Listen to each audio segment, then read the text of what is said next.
नमस्कार मित्रांनो, मी रेखा. आज माझा नवरा आणि मुलगा दोघही पनवेलला गेले होते. मग आज स्वयंपाकाला काय करावं हा प्रश्न पडला होता.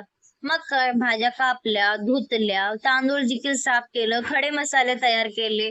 पण बनवू तर काय हा प्रश्न तर अजूनही होता. मग गॅस चालू केला, टोप ठेवलं, तेल टाकलं, खडे मसाल्याचा तडका दिला, कांदा, टोमॅटो टाकला आणि त्यामध्ये थोडासा व्हेज बिर्याणी मसाला टाकला. मग एक पेस्ट तयार केला. कशाचा? अद्रक, लसूण, कोथिंबीर, पुदिनाचा असा छानसा पेस्ट तयार केला आणि ते देखील त्या तडकामध्ये ऍड केला.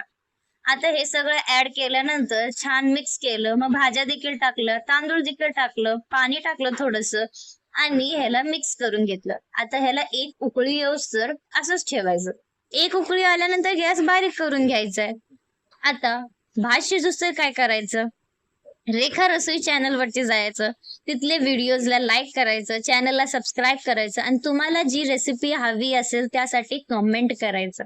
आता मुलं घरी असली का आई हे कर ते कर. आज माझा मुलगा घरी नाही तर काय करू हा प्रश्न पडला. आई आज गोड खायचंय, आई आज चटपटी खायचंय, आई उद्या डब्याला हे दे, उद्या ते दे. खूप डिमांड असते बघा त्याची. इथे आपला बोलता बोलता भातही तयार झालाय. जर तुम्हाला ही रेसिपी आवडली असेल तर चॅनलला सबस्क्राईब करा.